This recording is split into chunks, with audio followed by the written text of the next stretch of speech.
Ang inyong maririnig na pagbabahagi ay AI voice hango sa pananampalataya at testimonya ni Randy Ramos. Sa kadahilan ng damage ang kanyang vocal cord at pansamantalang hindi siya nakakapagsalita ng maayos.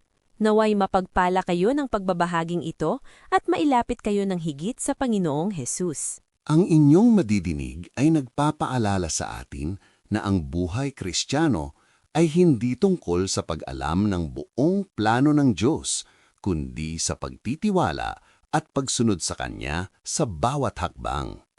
Hindi kailangang makita ang buong larawan. Ang mahalaga ay patuloy tayong sumusunod habang Siya ang nangunguna. Sa pang-araw-araw nating buhay, natural sa atin na gustong maging sigurado sa lahat. Gusto natin may malinaw na plano kung saan tayo pupunta, ano ang mangyayari bukas at paano natin haharapin ang hinaharap. Kaya kapag naririnig natin ang linyang may plano ang Diyos sa buhay mo, minsan, imbis na maging panatag tayo, lalo tayong nabibigatan. Minsan pa nga, iniiwasan natin ang mga ganitong usapin. Naiisip natin, paano kung hindi ko maintindihan? Paano kung magkamali ako? Pero ang magandang balita, ang plano ng Diyos ay hindi komplikado gaya ng iniisip natin. Hindi niya hinihingi na malaman natin ang buong detalye. Ang gusto niya ay magtiwala tayo at sumunod sa Kanya, isang hakbang at buong paniniwala sa bawat pagkakataon. Let us pray. Panginoon, maraming salamat po sa pagkakataong makapakinig muli sa iyong salita. Sa oras na ito, hinihiling namin na buksan mo ang aming puso at isipan upang maunawaan namin ang iyong kalooban sa aming buhay. Tulungan mo kaming alisin ang takot at pag-aalinlangan at palitan ito ng pagtitiwala sa iyo. Turuan mo kaming sumunod kahit hindi malinaw ang lahat at patatagin mo ang aming pananampalataya sa bawat araw. Gabayan mo kami habang kami ay nakikinig at tumatanggap ng iyong mensahe. Sa pangalan ni Jesus, Amen. 3 pangunahing aral na maaari nating tandaan. Unang aral, ang plano ng Diyos ay unti-unti nating malalaman, hindi buong blueprint. Genesis 12:1. Sinabi ng Panginoon kay Abram na umalis ka sa iyong lupa, sa iyong mga kamag-anak at sa bahay ng iyong ama at pumunta ka sa lupang na ituturo ko sa iyo. Makikita natin sa buhay ni Abram na hindi ibinigay ng Diyos ang buong plano. Hindi niya sinabi kung saan eksaktong pupunta si Abram o ano ang lahat ng mangyayari sa kanya. Sa halip, binigyan lang siya ng isang utos, umalis at magtiwala. Walang exact address, tamang mga tao, magandang lugar ba ito o hindi. Kumilos si Abram dahil lamang sa sinabi ito ng Diyos. Walang detalye. Ipinapakita nito na ang Diyos ay hindi laging nagbibigay ng buong detalye dahil nais niyang matutong tayong magtiwala sa Kanya. Kung may ibibigay niya ang lahat ng sagot agad, hindi na natin kakailanganin ng pananampalataya. Sa ating buhay, ganito rin ang Diyos. Hindi niya ipapakita ang buong future mo, kung sino ang mapapangasawa mo, saan ka magtatagumpay o kailan mangyayari ang breakthrough mo. Pero ipapakita niya ang susunod mong hakbang, day by day. O kaya mas maganda, be expectant of Him, moment by moment. Kung may pinapagawa ang Diyos sa iyo ngayon, maaaring magpatawad, magsimula ng bagong ugali o lumapit sa Kanya. Napansin mo ba, mga pagbabagong ugali ang binanggit ko? Dahil kapag may hiniling ka sa Diyos, ang una niyang babaguhin ay ugali mo. Ready ka na? Minsan, pag gusto mo ng malaking negosyo, ang tanong, marunong ka bang makisama? O kaya gusto mo ng mag-asawa? Ang tanong, spouse material ka na ba?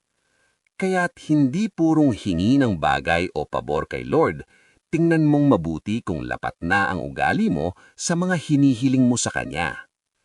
Ikalawang aral, Ang pagsunod kahit hindi malinaw ay tunay na pananampalataya. Genesis 12:4. Umalis si Abram ayon sa sinabi ng Panginoon sa kanya. Si Abram ay sumunod kahit hindi niya naiintindihan ang buong sitwasyon. Isipin mo, iiwan mo ang lahat ng nakasanayan mo para sa isang lugar na hindi mo pa alam. Nakakatakot yon, pero ginawa niya pa rin. Ito ang katotohanan. Hindi importante kay God kung gaano ka katalino. Ang importante sa Kanya ay may puso kang handang sumunod. Ito ang tunay na larawan ng pananampalataya. Ang sumunod kahit may takot, kahit walang kasiguraduhan, basta alam mong ang Diyos ang nagsabi, na galing mismo sa Kanyang salita. Minsan, gusto muna nating maging sigurado bago tayo sumunod. Gusto natin ng guarantee. Minsan nga dinidikpahan o pinapayuhan pa natin si Lord ukol sa ating mga kahilingan. Pero ang pananampalataya ay hindi nakabase sa nakikita, kundi sa kung sino ang ating pinaniniwalaan, ang Diyos na tapat at hindi nagkakamali. Kung may desisyon kang kailangang gawin at alam mong ito ay naaayon sa salita ng Diyos, huwag mo nang patagalin. Kahit may kaba, kahit hindi mo pa alam ang outcome, sumunod ka. Dahil sa pagsunod, nagsisimula ang himala ng Diyos sa buhay mo. Ikatlong aral. Ang salita ng Diyos ang gabay sa susunod na hakbang. Psalm 119:105. Ang iyong salita ay ilaw sa aking paa at liwanag sa aking landas. Hindi tayo iniwan ng Diyos na manghula sa buhay. Binigyan niya tayo ng kanyang salita bilang gabay, at yan ang dapat mong paniwalaan. Pero hindi ito parang ilaw na nagpapakita ng buong daan, kundi parang maliit na ilaw na sapat lang para makita mo ang susunod na hakbang. Ibig sabihin, araw-araw, hakbang-hakbang, ginagabayan tayo ng Diyos sa pamamagitan ng kanyang salita. Hindi niya kailangang ipakita ang buong journey, kasi gusto niyang manatili tayong nakadepende sa Kanya. Gawin mong habit ang pagbabasa ng Bible, pagdadasal at pagsisimba. Kahit isang verse lang bawat araw o kaya manalangin ka kahit 3 minuto araw-araw, minsan sa isang linggong pagsisimba, hayaan mong magsalita ang Diyos sa iyo. Doon mo makikita ang direksyon na kailangan mo sa araw-araw. Practical takeaways. Sa pagtatapos ng mensaheng ito, mahalagang dalhin natin ito sa praktikal na paraan. Una, simulan mo ang araw mo sa pakikinig kay Diyos. Hindi kailangang mahaba, kahit ilang minuto lang ng pagbabasa ng kanyang salita ay sapat na para gabayan ka. Pangalawa, matutong sumunod agad sa maliliit na bagay. Minsan, ang breakthrough ay nagsisimula sa simpleng pagsunod. Pangatlo, tigilan ang sobrang pag-o-overthink sa future. Hindi mo kailangang kontrolin ang lahat. Ang kailangan mo ay magtiwala sa Diyos sa susunod mong hakbang. Let us pray. Panginoon, maraming salamat dahil Ikaw ang aming gabay sa bawat araw. Kahit hindi namin nakikita ang buong plano, nagpapasalamat kami dahil hindi mo kami pinapabayaan. Tulungan mo kaming magtiwala sa iyo ng buong puso at sumunod sa bawat hakbang na ipinapakita mo. Kapag kami ay natatakot o nagdududa, paalalahanan mo kami na ikaw ay tapat at may mabuting plano para sa amin. Palakasin mo ang aming pananampalataya at patuloy mo kaming akayin sa tamang landas. Sa pangalan ni Jesus, Amen. Bago tayo magtapos, maraming salamat sa inyong pakikinig.